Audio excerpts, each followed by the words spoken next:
respecto a la cuenta, hay un oficio de la Comisión Especial de Zonas Extremas y Territorios Especiales, de fecha 27 de junio, remitido por parte del presidente de la Comisión de Zonas Extremas, el honorable senador señor José Miguel Insulza.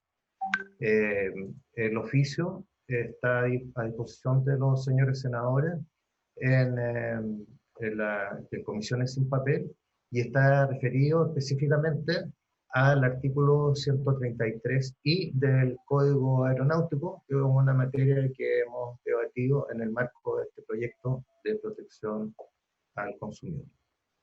¿Qué dice el oficio, para saber? El oficio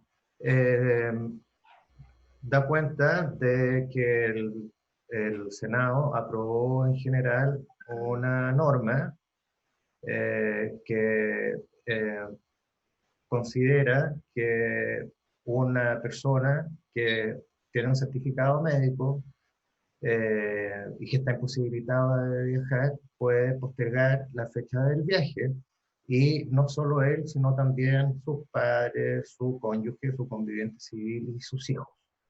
Y bueno, hay indicaciones al respecto, particularmente que acotan esta situación a solamente el pasajero. Entonces, lo medular en el oficio de la Comisión de Zonas Extremas insiste en el proyecto, en el artículo del proyecto aprobado en general, y también destacan tres elementos para que la Comisión lo considere cuando lo vea y vote el proyecto. Presidente. Senador Durana. Bueno, efectivamente, de acuerdo a lo que yo había planteado en una comisión de economía anterior, en la vista de este proyecto de Proconsumidor, en relación a poder hacer la consulta a la Comisión de Zonas Extremas en relación a la opinión que tienen quienes son representantes de esas zonas y de territorios especiales con respecto a la situación puntual que se genera en razón a que muchas veces para poder asistir, en virtud de una atención médica, se tiene que trasladar no solamente el titular, sino que también su familia hacia la zona central y fundamentalmente los hospitales de Santiago. Por lo tanto, el sentido que tenía la norma aprobada en general era de que finalmente el titular del billete, del ticket aéreo, no solo pudiese postergar su pasaje porque él tuviese alguna afección médica, sino que también si es que algún familiar de primer grado de consanguineidad, como es el caso de sus padres o su señora o pareja o sus hijos, estuviesen afectados de alguna enfermedad grave y que finalmente obligase a que el titular tuviese que suspender su vuelo. Es una situación que afecta directamente a quienes viven en zonas extremas y territorios especiales, y por lo tanto, analizada este punto en la Comisión de Zonas Extremas, se solicita a través de este oficio que la Comisión lo pueda considerar, en definitiva, cuando nos toque votar ese artículo 133I, que hemos conversado y que también recibimos a los representantes de las líneas aéreas, y obviamente que estamos en un punto de interacción que tendremos que resolver. Eso, señor presidente. Perfecto. Bueno, entonces, sigamos con la tramitación del proyecto. Sí, presidente, es que hay otro asunto también respecto adelante, al cual dar cuenta. Sí, se trata de un oficio que nos envía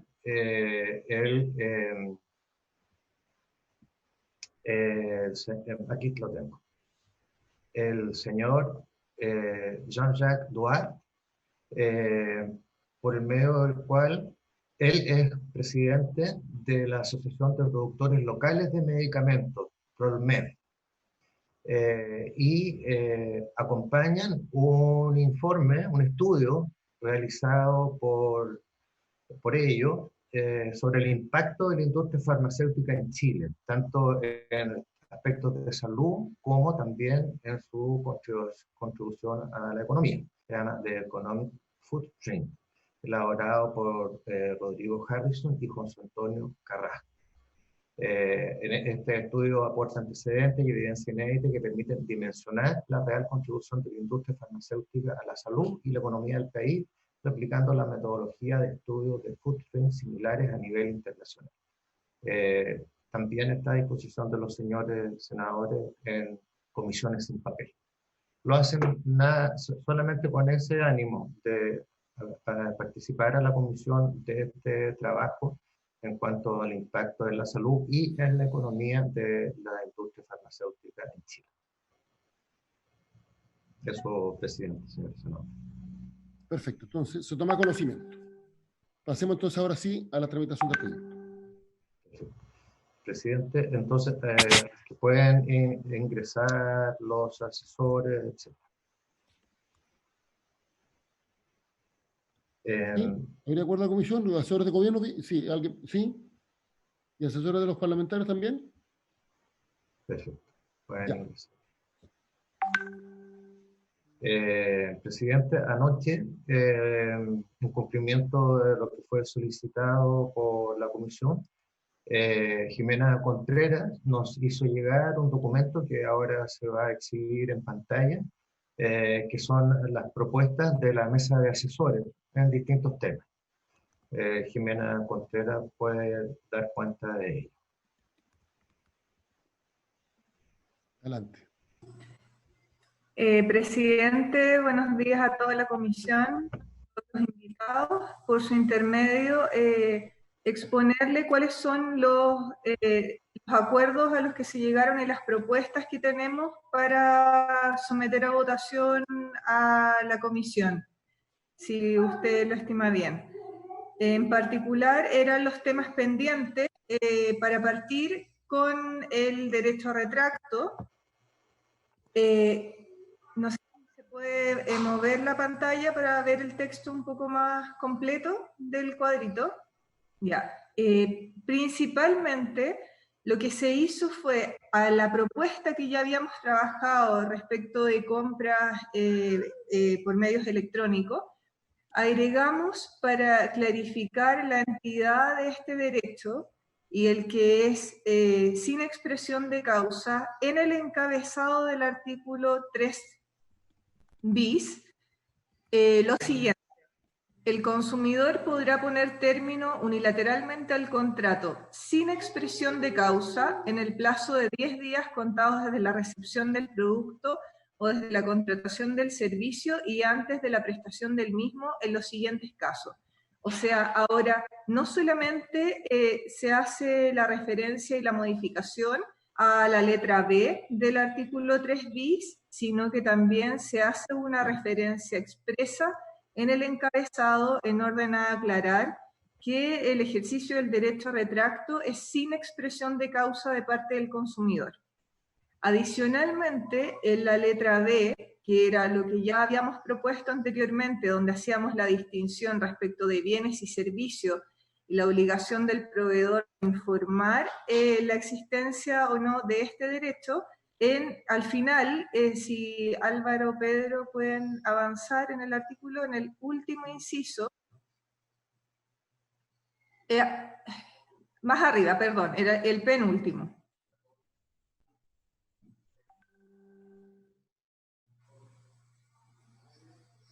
Acá, los proveedores deberán informar al consumidor la existencia del derecho de este artículo de manera inequívoca, destacada y fácilmente accesible en forma previa a la suscripción del contrato y pago del precio del producto y en el caso que proceda su exclusión.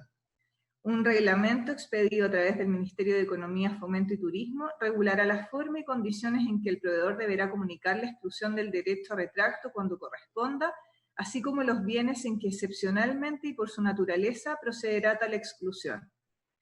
De este modo, venimos a salvar lo que solicitaba principalmente la senadora Rincón, en orden a generar una declaración más clara en el artículo en la cual no hubiera duda respecto de que es un derecho que es sin expresión de causa y el cual debe ser en todo evento informado al consumidor antes de la suscripción del contrato y con las condiciones que ya habíamos señalado en la propuesta. Esto es en el caso de bienes, en los casos que ahí expresamente se señalan, que son por su naturaleza y son de verdad excepcionales, y en el caso de los servicios, informándolo de manera previa, así como incorporando la forma de información en el reglamento del Ministerio. Esa es la propuesta en este artículo. Ok. ¿Se ofrece la palabra? Sí, presidente. Senador Arboe. Sí, yo quiero agradecer la propuesta que hacen los asesores. Creo que avanza en el sentido que hayamos discutido. Creo que es importante que antes de la suscripción del contrato o del perfeccionamiento del mismo a través del pago, el cliente tenga toda la información respecto a la procedencia del retracto, etc. Ahí hemos visto también que era necesario dejar constancia de las condiciones respecto de el envío, el despacho del proyecto, que entiendo que está más adelante. Ahora, cuando se recorre y se hace compras en Internet, ocurre regularmente que aparece una frase que es como la frase típica, digamos, ¿no? Que dice que antes que se suscriba el contrato, se obliga al proveedor a aceptar los términos y condiciones. Y ahí los términos y condiciones están establecidos, por ejemplo, que no hay derecho al retracto, etc. Entonces es importante y hay que establecido, tal como se dice acá, que esté de manera inequívoca, destacada y fácilmente accesible, para que no sea parte, comillas, del término y condiciones, que muchas veces es lo que se llama la letra chica.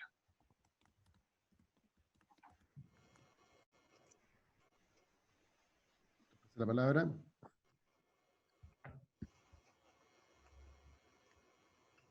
¿Cómo resolvemos entonces, senador Arboe?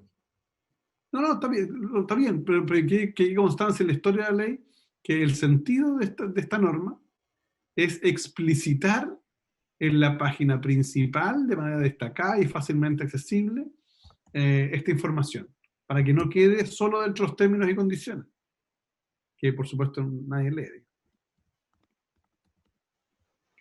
Presidente. Senador Galilea. Yo quería también complementar lo que decía el senador Arboe. Me parece relevante haber incorporado la expresión en el encabezado, sin expresión de causa, porque si uno lee para abajo las exclusiones y el contexto del 3 bis, efectivamente no tiene por qué estar, dada la naturaleza del tipo de contratación, no tiene por qué estar dando ninguna expresión de causa, y no hubiera sido lógico de que el proveedor pidiera razones para efectos del retracto. Así que me parece esa parte que fue bien aceptada, y también, tal como decía el senador Arboe, que a través del reglamento que tiene que dictar el Ministerio de Economía se diga de qué manera se informa de manera destacada y fácilmente accesible, es algo muy relevante, porque yo creo que en la experiencia que todos tenemos, nadie se lee las páginas de condiciones y requisitos que a uno le hacen hacer el clic en aceptar para seguir con la compra. Eso no es ni destacado, ni fácilmente, ni equívocamente accesible. Entonces, que el reglamento después lo establezca cómo debe ser, me parece también un muy buen avance para avanzar ya en este articulado. Eso, presidente. Perfecto. Entonces vamos a proceder a resolver. ¿Habría acuerdo con este texto o lo sometemos a votación? Voy a ver si hay unanimidad primero. Voy a recabar la unanimidad. Senador Durana. Senador Arboe. Sí. Senador Galilea. No está la senadora Rincón, ¿no? No. La veo. Ya. 4-0, entonces, unanimidad. Pasemos al siguiente. Presidente, entonces, para efectos reglamentarios, porque siempre tenemos que tener presentes las indicaciones que se presentaron respecto del proyecto. Y entendería porque hay una indicación que es la 2T, que es de la senadora Rincón. ¿Perdón, a esta, Pedro? ¿Se refiere a esta? Sí, por supuesto, al Lo que pasa es que artículo 3 bis. Pero esta es porque había una indicación presentada. Sí, de la senadora Rincón, la 2 para reemplazarlo. Ya, pero entonces lo que La hicimos letra fue B. bajar la redacción. No estoy de acuerdo, pero que no se tenemos que pronunciarnos sobre la indicación. Yo estoy dejando constancia que nosotros entendemos que se rechazaría la indicación de la senadora Rincón para eliminarlo, y sí se aprobaría la senadora Rincón para reemplazarlo, pero de este modo. A eso me refiero. Eso es. Tiene toda la razón. Tiene toda la razón. Perfecto. Pasemos al siguiente. Ya. Presidente, la siguiente es la que dice relación con el tema de los vehículos. Originalmente, si ustedes recuerdan, en nosotros la indicación nuestra era para eliminar la norma que venía del primer trámite. Luego de una conversación con los asesores y después de toda la discusión que tuvimos también en la comisión, entendiendo que es un tema bastante más amplio, que requiere un análisis interministerial, probablemente una modificación de carácter institucional también, que implique la certificación de servicios técnicos y una modificación mucho más grande, hemos decidido igualmente, como una señal, avanzar en una parte de la propuesta de estas indicaciones y que dice relación específicamente con la información que se debe dar a los consumidores respecto de los lugares donde se tienen que hacer los servicios, las mantenciones y servicios del vehículo, así como también la obligación de entregar un auto de reemplazo cuando en el ejercicio de estas garantías se esté en reparación el vehículo por más de una cantidad de tiempo. Así que voy a proceder a leerles la indicación. Artículo 12C. Los proveedores de vehículos nuevos deberán informar al consumidor de manera clara e inequívoca antes del perfeccionamiento del contrato de compraventa o de arrendamiento con opción de compra el listado de todas las mantenciones obligatorias que deberán realizarse al vehículo para mantener vigente la garantía voluntaria del mismo, así como también un listado de todos los talleres o establecimientos de servicio técnico autorizados donde deberán realizar dichas mantenciones. Si la reparación de un vehículo por el ejercicio de la garantía legal o voluntaria conlleva privar de su uso al propietario por un término superior a 5 días hábiles, el proveedor deberá proporcionar al consumidor otro vehículo de similares características mientras dure la reparación. Perdón, yo iba a hacer un comentario que se me había olvidado, pero OSDECO había planteado en la sesión pasada, en el otro punto, la posibilidad de establecer algún tipo de retractación en caso de compras presenciales. Entonces quisiera preguntar al respecto la opinión de los integrantes de la comisión.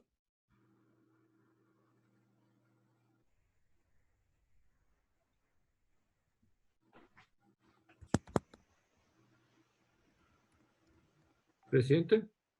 Senador Aguilera. Yo, respecto a ese punto que efectivamente planteó DECU, yo creo que, al menos bajo los términos del artículo 3 bis que estamos hablando, no debiera proceder ese derecho de retracto en las compras presenciales, porque para la compra presencial existen las otras garantías. Existe la posibilidad de devolver, existe la posibilidad del cambio y de la reparación.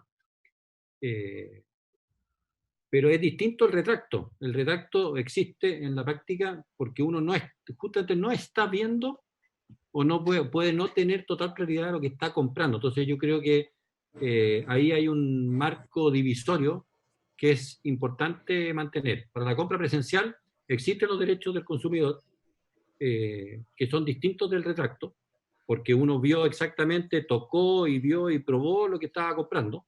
Y respecto de las otras compras, sí que era más razonable irse al derecho de retracto tal como lo hemos visto. Así que yo creo que está bien resuelto en nuestra legislación como lo estamos dejando, haciendo este marco divisorio entre las compras presenciales y las compras que no son presenciales. Eso quería opinar. Presidente. Senador Arboe. ¿Qué dice el SAPNAC sobre el punto? Director. Muchas gracias, presidente. Muy buenos días a todos y a todas. Efectivamente, esto es un tema que para nosotros como CERNAC es lo que representa, digamos, la problemática en general de garantía legal, mayor volumen de reclamos y relacionado con la garantía voluntaria, con la posibilidad de cambio sin expresión de causa, garantía de satisfacción que muchos proveedores ofrecen. Es que es claro señalar que existe una garantía de bienes durables. La garantía de bienes durables lo que cubre básicamente la calidad de los mismos y respecto de las posibilidades de realizar cualquier tipo de cambio sin expresión de causa, los principios generales en materia de protección de los derechos de los consumidores lo hacen atendible cuando hay determinadas circunstancias fácticas que impidan al consumidor tener o la información disponible, caso del retracto en materia de postulación a las instituciones de educación superior, o directamente cuando no pueda acceder al bien de forma directa. Esa es la doctrina más generalmente aceptada. Sin embargo, me gustaría dejar con usted a la profesora Francisca Barrientos, que es la que ha estudiado, creo yo, la que más ha escrito en relación a la garantía legal y que puede ilustrar también respecto de estos temas del retracto, porque tiene un fundamento jurídico que yo creo que también es importante conocer su visión respecto a esto. Gracias, director. Buenos días, presidente, mediante su intermedio. Efectivamente, la consulta que se hace es muy relevante y en general, como se pregunta, son cosas distintas. La garantía legal está pensada en el caso que exista un vicio, un defecto en el producto. Generalmente se advierte una vez que ya se ha formado el consentimiento, que ya se compra, una vez que se entrega la cosa, que se despacha. Mientras que el retracto en general se pensó para situaciones donde se vende fuera del establecimiento mercantil, como le llaman los sistemas europeos, por ejemplo, o bien para situaciones donde hay ventas a distancia o compras electrónicas, aunque también es cierto que también se ha extendido a ámbitos donde existen ventas presenciales. Pero no es en general, la regla, al menos en los sistemas más cercanos al nuestro. Tienen etapas distintas. La garantía legal procede, como les decía, cuando la cosa ya se entrega, cuando uno la ve y tiene una falla. En cambio, con el retracto, la cosa no necesariamente no funciona, tiene un problema de calidad. El retracto puede proceder simplemente porque la persona, el retracto es un arrepentimiento, es el desahucio. La persona no sabía lo que estaba comprando, compró muy precipitadamente. Las técnicas de marketing, por ejemplo, en los casos de estos tiempos compartidos, cuando una persona, el ejemplo es clásico, cuando una persona la invitan a reuniones concertadas, dice nuestra ley, ¿cierto?, para comprar algún servicio turístico donde uno compra semanas en el extranjero, por ejemplo, para ese tipo de servicio. Las técnicas de marketing son tan agresivas que la persona tiene poco tiempo, el consumidor, para realmente formarse el adecuado consentimiento respecto de lo que está contratando por un largo periodo de tiempo. Por eso es que el legislador entrega días después de aceptar para que la persona se arrepienta, se retracte, se desista. Ese es el sentido que tiene establecer un derecho de retracto, ya sea de forma presencial o no. Ese es el punto que quisiera destacar, presidente, por su intermedio. Y por último, perdón, presidente, para complementar, el CERNAC ha hecho levantamientos de las garantías voluntarias de satisfacción garantizada, es decir, de un plazo que otorgan las distintas empresas, que para dar un ejemplo, ahora en situación de pandemia, el CERNAC ha tenido que dictar una circular interpretativa que precisamente suspende esos plazos para poder ejercer este derecho que lo otorgan los mismos proveedores, las mismas empresas, que es un derecho que se otorga de forma bastante expreso, claro, pero que es competitivo. Hay empresas que otorgan 10 días, 15, 20, algunos 30 días incluso para realizar los cambios sin expresión de causa, y es cada empresa la que lo ofrece y una vez que lo tiene disponible de forma que es de público conocimiento del consumidor, el SERNAC también lo que hace es monitorear, vigilar que se cumpla con ese derecho. En este caso se suspendió por razón de la pandemia, y es un ofrecimiento muy competitivo en términos que las grandes empresas, sobre todo el retail, lo tienen disponible. Ahora, los pequeños empresarios, pensemos en las pymes, que también están reguladas por la ley del consumidor y también tienen la fiscalización del SERNAC, es bastante más complejo que puedan disponer de mecanismos para que los consumidores utilicen los productos y los devuelvan, sobre todo por los temas de retrologística y aspectos administrativos que creemos que están en una situación mucho más compleja. De hecho, la garantía legal ya es bastante onerosa y demanda de parte de pymes y pequeños empresarios un esfuerzo que es considerable. Eso es lo que nosotros hemos podido visualizar por parte del SERNAC. Incluso la ley expresamente otorga un plazo de 10 días para resolver el problema cuando es objeto de la fiscalización del SERNAC, para no tener que aplicarle las multas que corresponden. Por tanto, que los consumidores puedan llevarse el producto, utilizarlo un fin de semana, por ejemplo, y tener que devolverlo, sobre todo a las empresas de menor tamaño, puede significar un problema que quizás sería bueno tener un informe de impacto económico de la medida. Digo, de impacto económico en la medida que pueda efectivamente determinar cuál es el real efecto que puede generar en el mercado, sobre todo para los pequeños empresarios, pero de la perspectiva de protección al consumidor, lo claro es que hay muchas empresas, nosotros hemos hecho estudios al respecto y hemos hecho ranking de comparación también, grandes proveedores que tienen disponibles distintos mecanismos y plazos y condiciones para hacer cambios voluntariamente, y eso es exigible una vez que lo informan, y eso ha perseguido el SERNAC también, para complementar la respuesta que hemos dado y que también la profesora Barrientos ha podido ilustrar. Muchas gracias, presidente. Le doy la palabra al señor Larenas sobre este punto, no sé si quiere intervenir. Sí, muchas gracias, señor presidente, por su intermedio. Solamente en la medida que esta comisión ha discutido en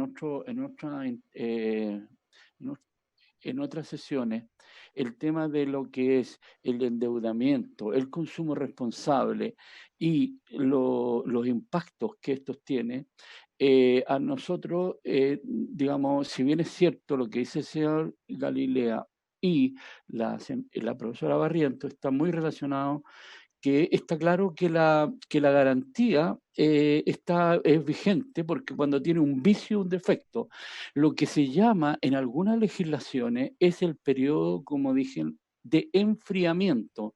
Es decir, esto tiene un tema, como dijo alguien ahí, de arrepentimiento. Es obvio que esto está relacionado también con la responsabilidad del consumidor. O sea, no se trata de aprovechar, que el consumidor se aproveche de usar un producto el fin de semana, como dijeron, y luego devolverlo. Aquí tiene que haber cortapisas, tiene que haber una exigencia, tiene que haber condiciones, tal como se establece en otras legislaciones.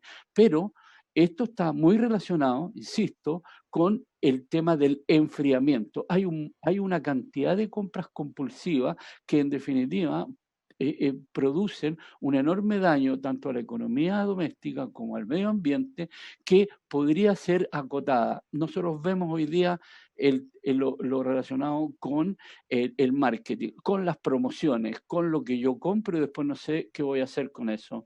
Entonces, el retracto tal vez debería estar acotado a las promociones, a las ofertas, o simplemente dejarlo, y sobre todo dejarlo muy estricto en relación al cumplimiento y al deber que tiene que tener el consumidor. En ese sentido, nosotros planteábamos que para modernizar nuestra legislación, ya que estábamos discutiendo el retracto, era importante tal vez ampliarlo a lo que es la compra presencial. Ese era nuestro ánimo, señor presidente. Muchas gracias.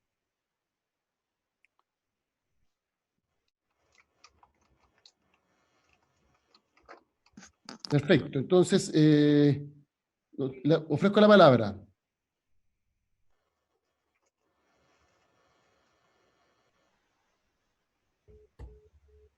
Yo entiendo que en el caso de las compras presenciales, uno de los fundamentos que se ha considerado en otras partes dice relación con la estrategia de marketing agresiva asociada a compras compulsivas para evitar sobreendeudamiento.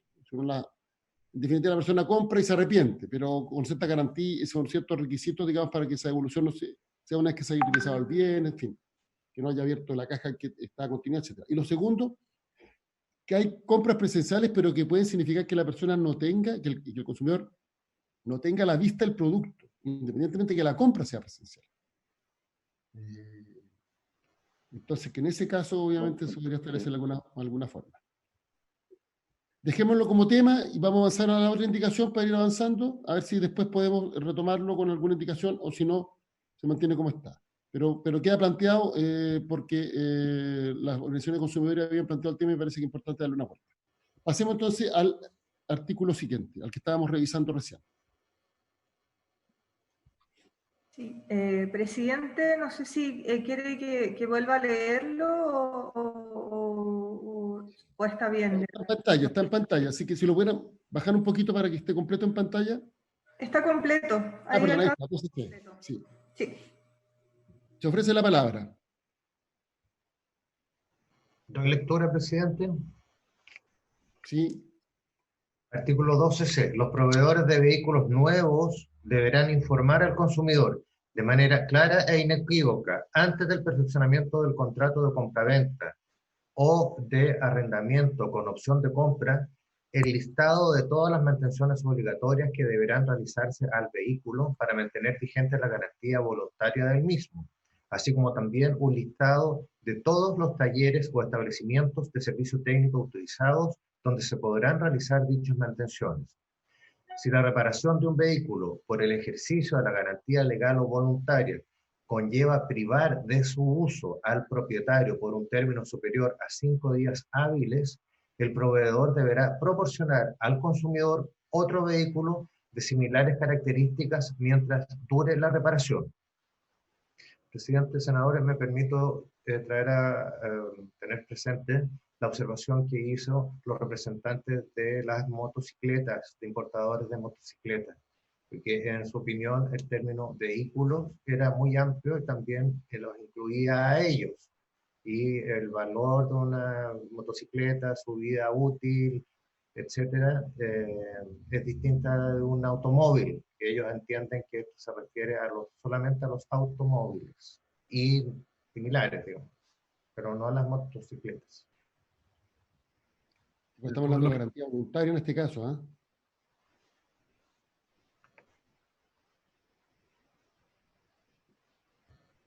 Te ofrece la palabra. Presidente. Sí. En este artículo, según mi memoria, tanto el senador Arboe como yo habíamos expresado de que lo que nos gustaría era que de alguna manera quedara establecido de que las marcas de vehículos no pudieran hacer ningún tipo de discriminación respecto de talleres que quieran ser talleres autorizados de esa marca. No sé si me estoy expresando exactamente bien, pero que en el fondo no creen una red en la que pueden haber intereses de alguna manera compartidos entre el taller y la marca, y que le quite competencia, valga la redundancia, al mercado de los talleres. Entonces, no sé si será posible, no sé si el Ministerio de Economía le dio una vuelta a poner alguna frase o que esté después, en ese sentido, de que cualquier taller del país puede acercarse, inventemos, a la Toyota y decir, oiga, ¿cuáles son las características que yo tengo que tener para hacer servicio autorizado Toyota? Y si ese taller cumple con las horas de preparación de sus mecánicos, tiene el computador que la Toyota le dijo, qué sé yo, ese taller pasa automáticamente a ser un taller autorizado de esa marca en específico.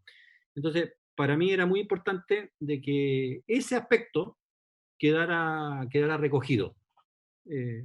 Eso, no sé, Felipe, si es que te interpreté con lo que habíamos conversado alguna vez. Sí, perdón, presidente. Sí, perfectamente. Justamente eso.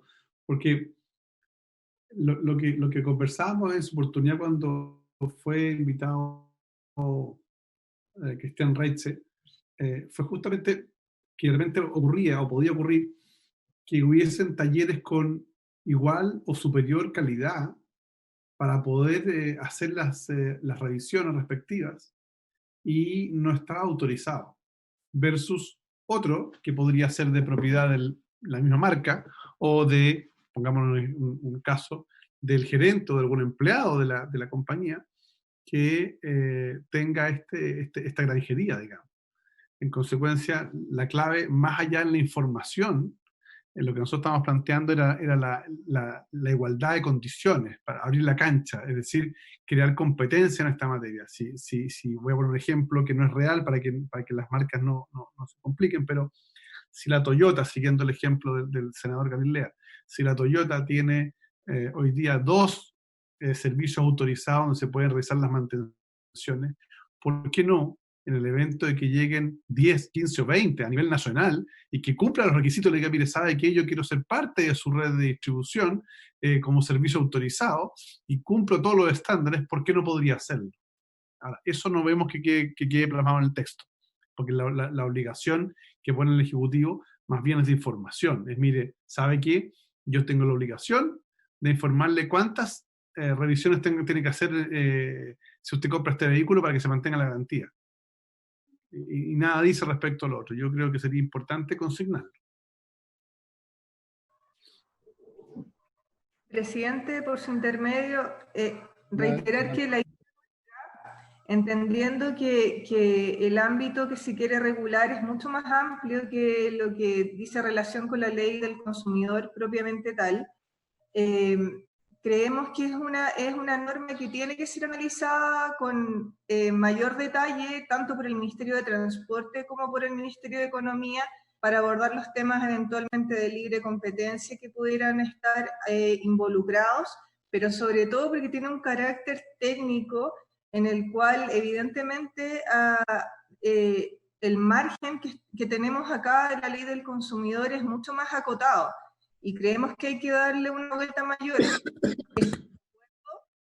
Que es un tema que hay que regularlo lo más rápido posible y por lo tanto no es que nosotros solamente estemos planteando esto y nada más, sino que nuestro compromiso es iniciar un trabajo con el Ministerio de Transporte para tratar de evitar todos estos como defectos que existen hoy en día y que impiden que haya más disponibilidad de talleres, mayor acceso para tener la calidad de distribuidor autorizado o de servicio técnico autorizado, pero todos esos temas dicen relación más bien con transporte, tienen también una arista de medio ambiente que no podemos desconocer y también relativo a la seguridad. Entonces, escapa un poco del ámbito de la ley del consumidor. Por lo tanto, creemos que nosotros estamos proponiendo la relación con los derechos de los consumidores en cuanto a información, en cuanto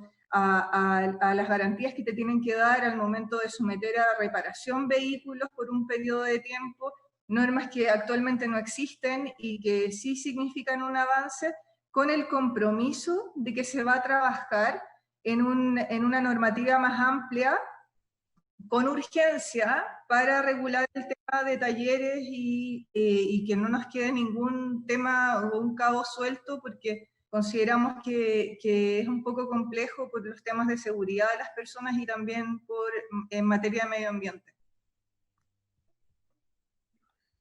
Ahora, yo tengo una duda conceptual respecto al tema de la garantía voluntaria y el requisito de las mantenciones.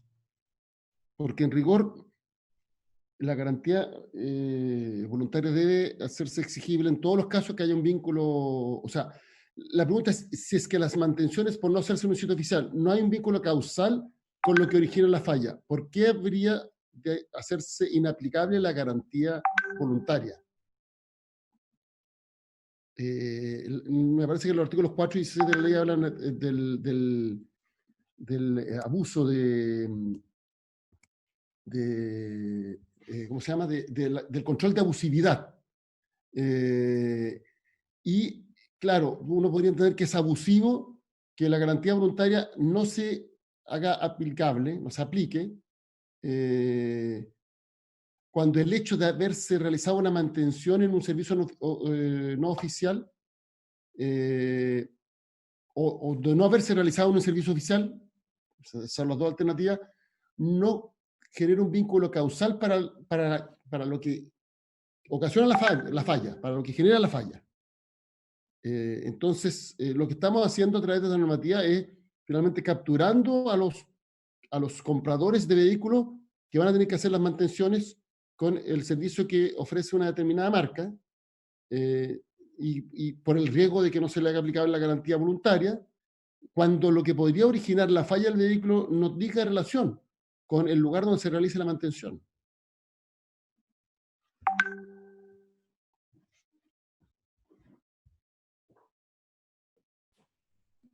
Presidente, acá en esta materia quiero cederle la palabra al CERNAC para que le pueda dar mayores antecedentes respecto a cómo opera en la práctica. Adelante.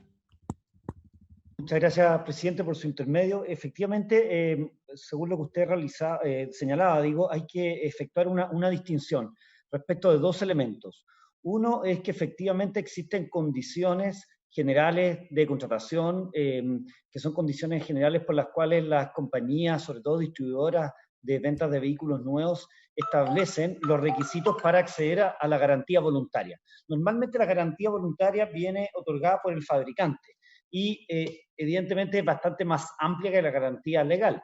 De hecho, este proyecto está ampliando esa garantía legal. Y básicamente hay un efecto competitivo en esa garantía voluntaria, en el cual las distintas marcas ofrecen alternativas de miles de kilómetros, 20.000, 30.000 o 1 o 2 años de garantía legal, en algunos casos más. Sin embargo, no necesariamente están claras las condiciones para el consumidor. En eso aporta y avanza de forma significativa este artículo que estamos revisando. Ahora, ¿qué ocurre en la práctica? Hay dos tipos de situaciones. Una situación en la cual lo que establece como condición general para mantener esa garantía voluntaria el distribuidor, el vendedor del producto, del vehículo nuevo, es relacionarlo con cierta garantía, y ahí donde efectivamente, como usted señalaba, se aplica y hay un control respecto de la abusividad de la cláusula cuando la relación no es directa entre la falla que es objeto del vehículo que está dentro de los plazos de la garantía voluntaria con la mantención específica. Para poner un ejemplo, si la mantención se refiere, quizás no el mejor ejemplo, pero para graficar la idea, si la mantención se refiere a realizar, por ejemplo, la revisión de los neumáticos, de aspectos, digamos, que no tienen que ver, por ejemplo, con los aceites de las cajas automáticas, evidentemente que la falta de relación causal, del vínculo, digamos, entre la falta de revisión y el defecto no puede establecer que finalmente el consumidor queda fuera de la cobertura de esta garantía voluntaria. Hay una relación de causalidad que se puede controlar perfectamente y hay algunos fallos en materia individual que se han visto por parte de los juzgados de policía local de anular cláusulas o condiciones generales que establecen esa vinculación que no es tal. Es decir, que no puede básicamente este distribuidor condicionar todo tipo de mantenciones respecto de fallas que dicen relación con otras causas, como podrían ser, por ejemplo, las fallas de los motores, las cajas, y no dicen relación necesariamente con este tipo de mantenciones. Y eso efectivamente ha sido controlado y lo puede realizar cualquier consumidor individualmente, un grupo de consumidores afectados, a través de la nulidad de las condiciones generales y, por tanto, exige que la empresa, en este caso, responda. Ahora, otra cosa es la relación vamos a decir, directa que puede haber entre la empresa que tiene cierto estándar, que tiene cierta certificación respecto a esa marca en específico, como se expresó en esta misma comisión hace algunas sesiones atrás, y el efecto o la falla de efecto de fabricación, digamos, o del vehículo en particular, de alguna pieza o funcionamiento del mismo.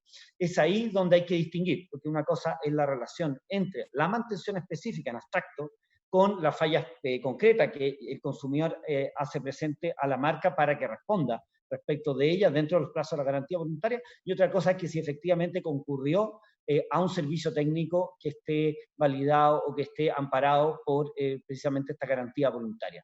En este segundo punto, presidente, es claro señalar que aquí estamos frente a un caso de eventual abuso de posición dominante, que es claramente un problema de libre competencia, más que de protección de los derechos de los consumidores. En cambio, el primer caso, respecto de exigencias de mantenciones que no dicen relación con la falla de efectos por el cual se condiciona esta garantía legal, eso está dentro del ámbito de la ley del consumidor, porque a través de las cláusulas abusivas, control judicial, de las estipulaciones y condiciones generales, se puede resolver caso a caso ese problema, presidente. Esa es la opinión que tiene el CERNAC respecto de cómo se distinguen estas dos problemáticas y cómo una tiene solución por vía de revisión de cláusulas y nulidad se tiene por no escrita, dice la ley, ¿cierto?, los efectos de estas estipulaciones que establecen condiciones que no tienen vínculo causal, y por otro lado, cuando hay un estándar que no es el exigible, o más bien no es el reconocido por la marca del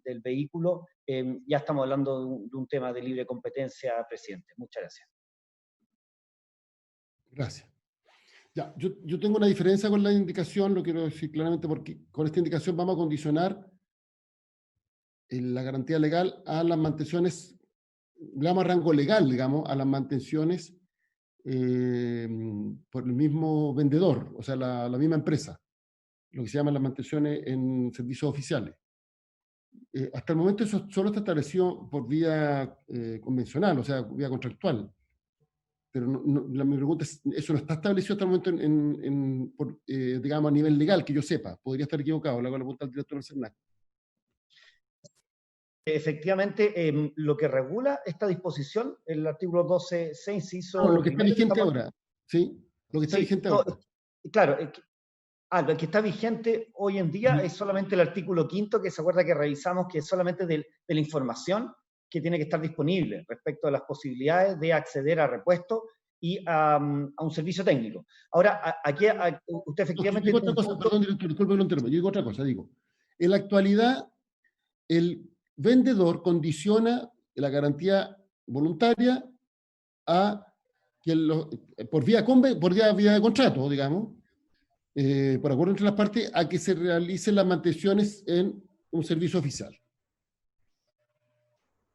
Pero con esta redacción eso va a tener rango legal.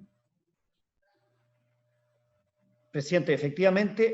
yo interrumpí solo para contarles que parece que Víctor Pérez va a ser el ministro de Interior. Sí, eso salió en la tercera. Solo contarles. Sigamos.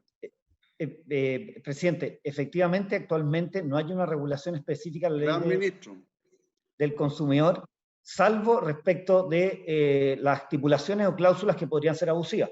Por tanto, este artículo 12A lo que establece es un deber de informar en relación principalmente al listado de las mantenciones que son obligatorias, lo cual no se puede entender en perjuicio de lo establecido en el artículo 16, que establece la nulidad de cláusulas cuando, sobre todo el 16 letra G, cuando las condiciones no son proporcionales o no cumplen con los requerimientos de la buena fe. Por tanto, su temor respecto a darle una consagración legal respecto de esta información, solamente un deber de información, podría señalar sin perjuicio lo establecido, digo, en el artículo 16, para una eventual discusión individual que pueda hacer un consumidor o en un proceso colectivo también, respecto de efectivamente el equilibrio en las estipulaciones contractuales en el cual se otorga la garantía legal. Recordemos que la garantía voluntaria está recogida convencionalmente, como usted bien señalaba, presidente, y eso significa que un consumidor puede solicitar la nulidad de las cláusulas cuando son desequilibradas y no cumplan con los requerimientos de la buena fe, de acuerdo a la finalidad del contrato o las normas generales o especiales que lo regulan, que es lo que establece el artículo 16. Es decir, se resuelve el temor con hacer una mención a que esto procederá sin perjuicio establecido el artículo 16. Esa es la opinión nuestra, presidente. Bien.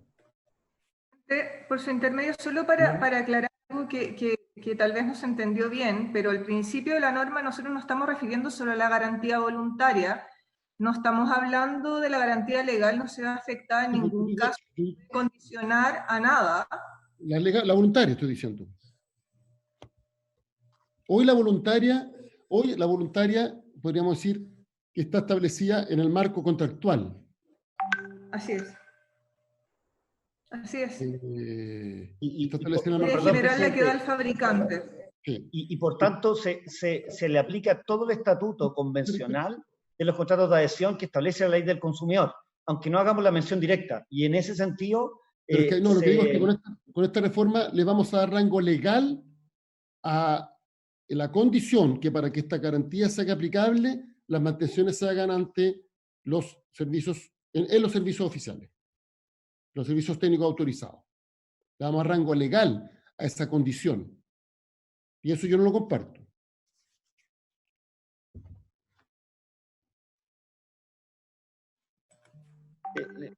Presidente, sin ser experto en la materia de revisión de vehículos, pero si se dice servicio técnico y se quita el que sea autorizado, estamos hablando también de una alternativa. Es decir, el término autorizado no necesariamente determina que exista esto que hemos denominado como un abuso de posición dominante que podría estar sujeto a en algunas circunstancias este mercado. Porque se entiende que autorizados que cumplen ciertos estándares mínimos.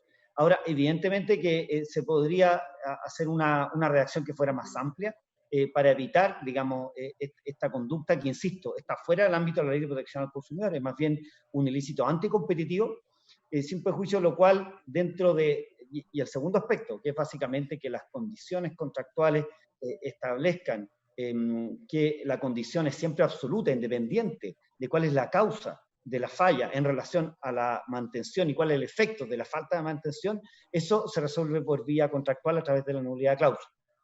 Para distinguir un poquito los dos efectos que podría tener la disposición en los términos que usted mismo ha planteado, presidente. Yo eliminaría la referencia a la garantía legal. O sea, porque ¿cuál es la obligación? La obligación es que informe cuáles son las mantenciones que tiene que realizar y los servicios donde puede realizar esa mantención. Eso es lo que dice el artículo. Así es. Y ahí se incorpora para mantener vigente la garantía voluntaria del mismo. Eso yo lo eliminaría. Si se establece por vía contractual ya será otro tema. Yo, incluso por vía legal, eso lo regularía, pero si no hay voluntad de regular eso por vía legal, está bien. Yo entiendo que no habría acuerdo en la comisión para regular eso. Pero por lo menos no condicionar, o sea, eliminar para mantener vigente la garantía voluntaria del mismo. Entonces, en definitiva, ¿en qué consiste la obligación? Se le dice, usted que compra el vehículo, este vehículo tiene que hacer tales mantenciones cada tanto tiempo o tanto kilometraje y la puede hacer en tales lugares. Sí. En tales lugares. Esa es la obligación. Y no involucraría la garantía voluntaria, porque ahí ya le damos rango legal a algo que perfectamente, hasta el momento hoy día, tiene solo tiene rango, digamos, de acuerdo entre las partes. Ok. Independientemente de que sea un contrato de adhesión, independiente que es un contrato de adhesión, porque uno no va a la automotora y le dice, ¿sabe qué más? Que yo cambie esto, uno llegue y firma. Ya, ese es otro tema, que se resolverá en su mérito por otra vía, pero no en esta norma. Estamos de acuerdo, presidente. Ese es el objetivo de la norma. Si esta frase confunde o podría prestarse para malas interpretaciones, suprimamos esa frase, porque el objetivo es la información de la cantidad de mantenciones y la información de los lugares en los que se pueden efectuar esas mantenciones. Ya, y lo segundo es que yo en el segundo inciso establecería si la reparación de un vehículo por el ejercicio de la garantía legal o voluntaria conlleva privar su uso del propietario por un término superior a 5 días hábiles. Pero ahí tiene que ser por un hecho imputable que no sea un hecho imputable al propietario. Es que al decirse que es por el ejercicio de la garantía legal o voluntaria, nosotros abordamos esa situación. Ya, perfecto. Ya, se entiende que está dentro de los términos de la garantía. Ya. Así es. Yo eliminaría la frase para mantener vigente la garantía voluntaria del mismo. Esa es la que, como le digo, que me genera ruido, porque eso hoy día está en un rango distinto. ¿Para qué darle rango legal? Ya. Presidente, perdone, no por complejizar la discusión, sí, pero en la misma línea nosotros estamos plenamente de acuerdo que el condicionante podría tener un efecto perjudicial de una interpretación, digamos, que no sea pro consumidor. Sin embargo, sigue siendo valioso y se puede redactar de forma independiente que el consumidor sepa también las condiciones de la garantía voluntaria en esta estructura de otorgar información precontractual. Entonces, después de dichas mantenciones, y también de informar aquellas condiciones de la garantía voluntaria que estuviesen disponibles o ofrecidas por el proveedor. Es decir, no sé si me explico, pero establecerlo como obligaciones distintas.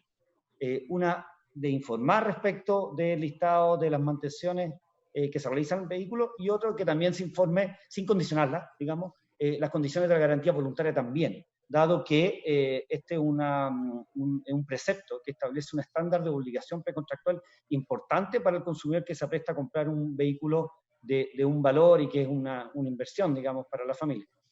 Pero una pregunta, presidente, ¿cuál sería la consecuencia práctica de esta modificación para el consumidor que va a comprar un auto? Va a comprar un auto y la automotora le dice, mire, quiero informarle, tengo en cumplimiento de la norma establecida, quiero comentarle que usted va a tener que realizar 4, 5, 10 mantenciones y las va a realizar en este taller. Esto para mantener la garantía del vehículo, o bien ya no le van a poder condicionar la garantía del vehículo a que realice las mantenciones en los talleres, que realice esa cantidad de mantenciones y en esos talleres. Ahora, si eso no se produce, imaginémonos el caso de que alguien se compra un vehículo y va a no tiene ningún tipo de certificación, le produce un daño al vehículo y va y dice, ¿sabe qué? Yo quiero ejercer mi garantía porque estoy dentro del periodo de garantía. Es decir, sí, pero pasa que aquí hubo una intervención de tercero. ¿Cómo resolvemos ese problema?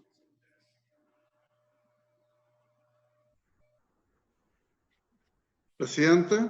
Sí, estamos en la hora y yo lamentablemente tengo otro compromiso. Presidente. Sí, senador Durana, y vamos a levantar la sesión. Ok, no solo en la línea de lo que plantea el senador Arboe, es obvio que en regiones las alternativas son menores, porque finalmente esta es una ley que a lo mejor puede tener cierto nivel de realismo en región metropolitana, Antofagasta, Valparaíso y Concepción, pero en general las regiones tienen el taller, entonces si es que finalmente se va a ver afectada la garantía, ya sea la legal o la voluntaria, no son muchas las alternativas que tenemos en función de este proyecto que estamos aprobando. Gracias. Sí, además sería bueno tener a la vista el texto de las indicaciones, que yo creo que son completamente distintos a lo que estamos viendo ahora. Ya, mire, estamos en la hora, entonces vamos a levantar la sesión y vamos a retomar en la próxima sesión con este punto. ¿Cuándo sería la próxima sesión, presidente? Puede ser mañana. Mañana del mismo horario, de 9:30 a 11. 11. Perfecto. Con ¿Ya? este mismo proyecto. Ok. Vamos a citar entonces. Habiéndose cumplido el objeto de la sesión, se levanta. Gracias, que estén bien. Muchas gracias.